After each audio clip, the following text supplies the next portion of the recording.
अब D10 से मुराद क्या है कि लीडिंग डेमोक्रेसीज, वो कहते हैं leading democracies of the world. जो इंपॉर्टेंट चीज आगे जाके वो कह रहे हैं, वो कह रहे हैं कि जी हमें भारत को इन्वॉल्व करना है, इंक्लूड करना है। सो this is how India is getting main stream. India इस तरह एक मेन स्ट्रीम पावर बनता जा रहा है। देखें, अगर इंडिया इस तरह D10 का हिस्सा बनता है, इतने बड़े बड़े प्लेटफॉर्म पे चला जाता है, तो जो पाकिस्तान और इंडिया के जो बायलैटरल मसाइल हैं उनमें पाकिस्तान की जो से है वो कम होती जाएगी। इंडिया का influence because of this D10, ये जो लीडिंग डेमोक्रेसीज है, ये बढ़ जाएगा।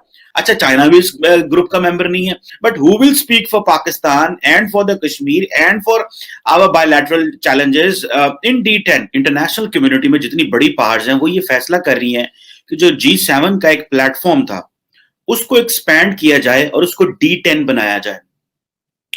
अब D10 से मुराद क्या है कि लीडिंग डेमोक्रेसीज, वो कहते हैं leading democracies of the world, या league of democracies of the world वो कह रहे हैं।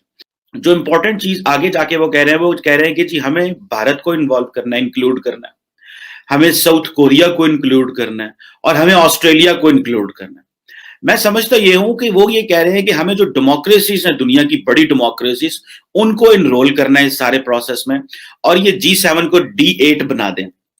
तो ये लीग ऑफ डेमोक्रेसीज या कम्युनिटीज ऑफ डेमोक्रेसीज की बात है। ये तकरीबन 10-12 साल से ये आइडिया अमेरिकन थिंक टैंक्स में चल रहा था। अमेरिकी, आपको पता है, थिंक टैंक्स बहुत काम करते हैं वहां पे, और वो सोच रहे थे कि आइंदा आने वाले दिनों में क्या किया जा सकता है।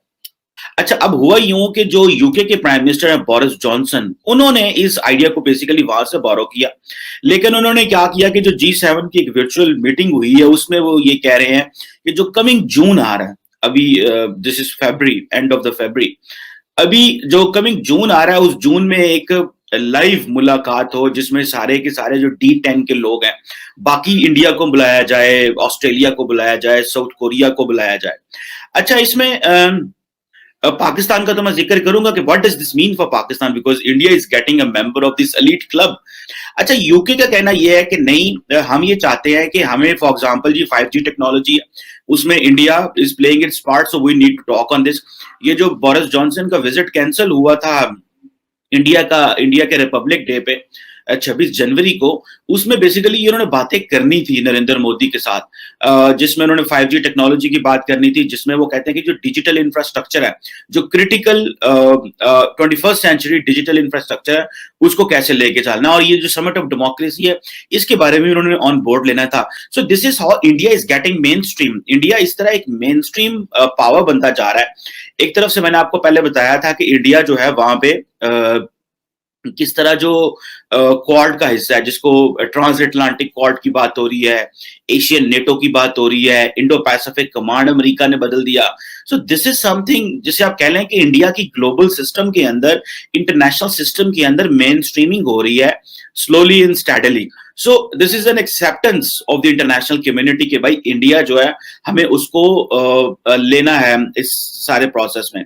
और वो इसके जो मेन आइडियाज हैं उसमें यह है कि जी वो कह रहे हैं कि हमने डेमोक्रेसी को प्रमोट करना है और अथॉरिटेरियनिज्म को कर्टेल करना है।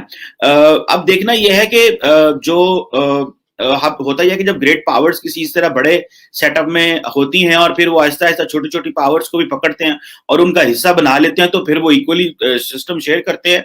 तो इसको हम एक, जैसे कोई call it as a multilateral world.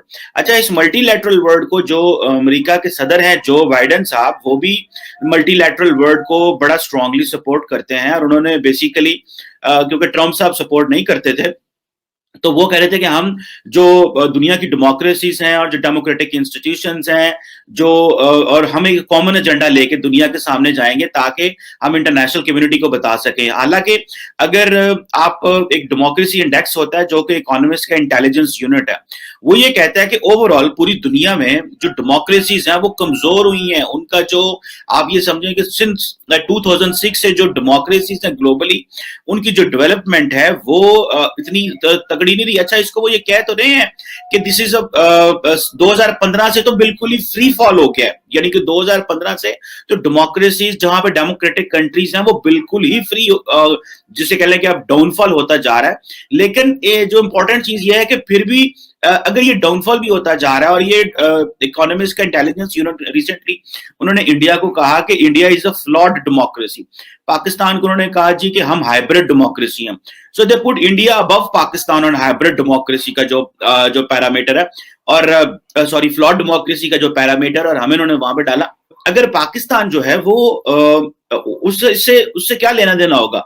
देखिए, अगर इंडिया इस तरह D10 का हिस्सा बनता है, ये जो democracy leading democracies of the world का हिस्सा बनता है, इतने बड़े बड़े प्लेटफॉर्म पे चला जाता है, तो जो पाकिस्तान और इंडिया के जो बायलैटरल मसाइल हैं उनमें पाकिस्तान की जो से है वो कम होती जाएगी।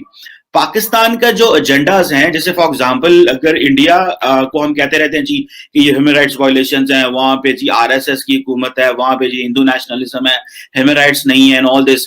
सो जो मैंने इकोनॉमिस्ट का आपको बताया कि जो इकोनॉमिस्ट ने ये कहा कि भाई हाँ, हम समझते हैं, जो डेमोक्रेसी इंडेक्स जो पब्लिश किया इकोनॉमिस्ट के इंटेलिजेंस यूनिट ने, उन्होंने ये कहा कि 2006 से डेमोक्रेसी कमजोर हो रही है, 2015 से there is a free fall हो रहा है, लेकिन even then they bringing in democracies in this system, because वो कहते हैं कि ये बड़े स्ट्रक्चर्स हैं, ये बड़े डेमोक्रेटिक इंफ्रास्ट्रक्चर्स हैं, and they have been contributing permanently in the international system, so we need to support them. और ये इंटरनेशनली जारी बात है कि इंडिया जब बड़े एलीट क्लब का हिस्सा बनेगा तो India can easily manipulate things against Pakistan.